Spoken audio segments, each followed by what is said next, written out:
So I would have to say forming student teams is one of the hardest pedagogical challenges we face at Olin.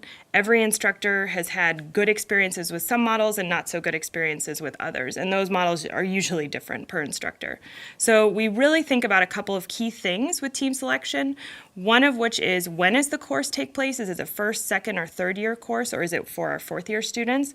How long are students on teams? Is it a short 2-week project or an entire semester project? What type of project is it? Is it client-based? Is it more about students really digging into content? And lastly, what is the size of the team? Is it a pair or is it a large team?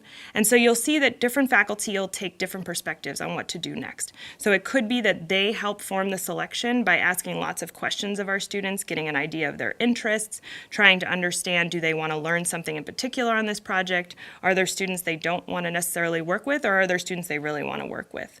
So we'll ask lots of questions, and then the faculty members will try to put together a team that'll be most effective. Alternatively, they can have the student select teams, which happens mostly in the upper level courses and is typically partnered with some sort of scaffolded activity in class to gauge students' interests and help them form the most effective teams.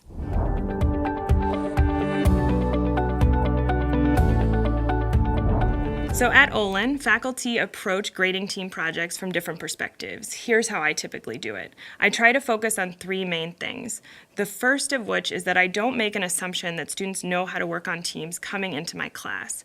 So I create some sort of activities to help them think about giving each other feedback, really creating a team agreement up front, or something similar. The second thing is that when I grade the final project, I try to come up with a systematic way of presenting my subjective feedback.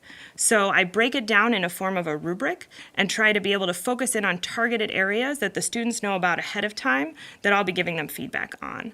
And lastly, I try to get input from the students themselves. So through something like a peer and self-assessment or individual meetings with students, I try to understand what they thought they did well, what they could improve on, and also how did their team members do and how did the overall project go. And then I bring all of this together to try to come up with a final grade or assessment for a particular project or team.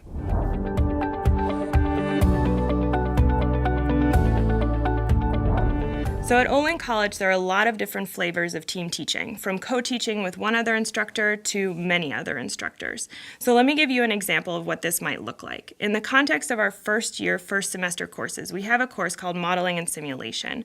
In this course, we have 3 modules of projects that range from pharmacokinetics to mechanics. And we have usually 4 members of the teaching team. So these different members bring their disciplinary backgrounds that might be, for example, mechanics or something in the health or biomedical space. So they may be leading from one of the disciplinary perspectives on a module, but it's actually the whole team that works together to think of the activities, to lead sessions in the auditorium, to interact and support the students as they work on their problems.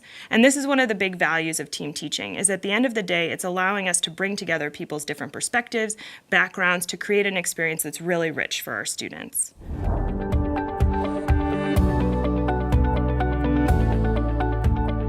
So it may not surprise you to know that when new faculty come to Olin, we treat the design of their first year experience very similar to how we treat the design of our students' learning experiences.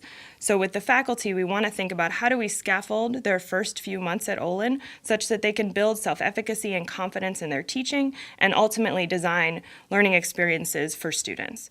So let me give you an example. So when I started at Olin 3 years ago, I was a co-instructor in design nature. In this course, I began the very first weeks just trying to learn, understand who are my students, what are the types of activities we're designing, what are the potential pitfalls I might fall into. And then over the course of the term, after observing my co-instructors and asking lots of questions, I started to really lead my own experiences with the students, giving them feedback based on my previous experiences and ultimately helping in the design of the activities for the class.